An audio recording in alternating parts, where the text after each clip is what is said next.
ایک شخص نے چڑیا پکڑنے کے لیے جال بچھایا۔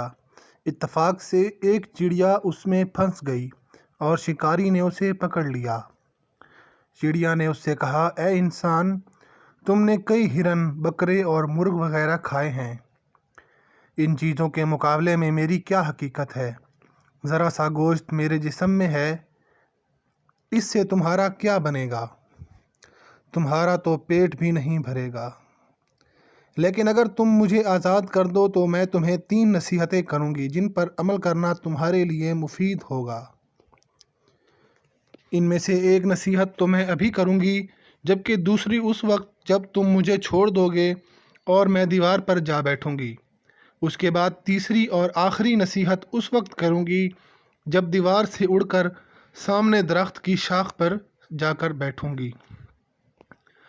اس شخص کے دل میں تجسس پیدا ہوا کہ نہ جانے چڑیا کیا فائدہ مند نصیحتیں کرے۔ اس نے چڑیا کی بات مانتے ہوئے اس سے پوچھا کہ تم مجھے پہلی نصیحت کرو، پھر میں تمہیں چھوڑ دوں گا۔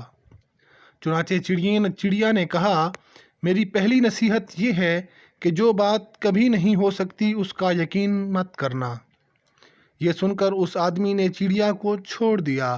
وہ سامنے دیوار پر جا بیٹھی، پھر بولی، میری دوسری نصیحت یہ ہے کہ جو بات ہو جائے اس کا غم نہ کرنا۔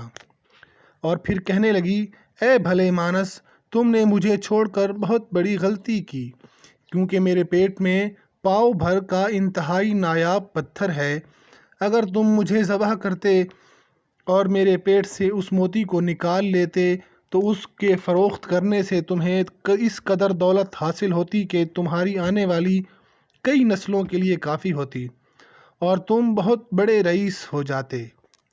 اس شخص نے جو یہ بات سنی تو لگا افسوس کرنے اور پچھتایا کہ اس چڑیا کو چھوڑ کر اپنی زندگی کی بہت بڑی غلطی کی۔ اگر اسے نہ چھوڑتا تو میری نسلیں سنور جاتی۔ چڑیا نے اسے اس طرح سوچ میں پڑے دیکھا تو اڑ کر درخت کی شاخ پر جا بیٹھی اور بولی، اے بھلے مانس، ابھی میں نے تمہیں پہلی نصیحت کی کہ جسے تم بھول گئے۔ جو بات نہ ہو سکنے والی ہو اس کا ہرگز یقین نہ کرنا، لیکن تم نے میری اس بات کا اعتبار کر لیا کہ میں چھٹاک بھر وزن رکھنے والی چڑیا اپنے پیٹ میں پاؤ وزن کا موتی رکھتی ہوں۔ کیا یہ ممکن ہے؟ میں نے تمہیں دوسری نصیحت یہ کی تھی کہ جو بات ہو جائے اس کا غم نہ کرنا، مگر تم نے دوسری نصیحت کا کوئی بھی اثر نہ لیا اور غم و افسوس میں مبتلا ہو گئے کہ خواہ مجھے جانے دیا۔ تمہیں کوئی بھی نصیحت کرنا بالکل بیکار ہے۔ تم نے پہلی 2 نصیحتوں پر کب عمل کیا جو تیسری پر کرو گے؟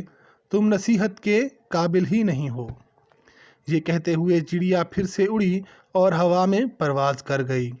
وہ شخص وہیں کھڑا چڑیا کی باتوں پر غور و فکر کرتے ہوئے سوچوں میں کھو گیا۔ وہ لوگ بہت خوش نصیب ہوتے ہیں جنہیں کوئی نصیحت کرنے والا ہو۔ ہم اکثر خود کو عقل کل سمجھتے ہوئے اپنے مخلص ساتھیوں اور بزرگوں کی نصیحتوں پر کان نہیں دھرتے، اور اس میں ہمارا نقصان ہی ہوتا ہے۔ یہ نصیحتیں صرف کہنے کی باتیں نہیں ہوتیں کہ کسی نے کہہ لیا کہ ہم نے سن لیا، بلکہ دانائی اور دوسروں کے تجربات سے حاصل ہونے والی انمول اثاثے ہیں جو یقیناً ہمارے لیے مشعل راہ ثابت ہو سکتے ہیں اگر ہم ان نصیحتوں پر عمل کر رہے ہیں۔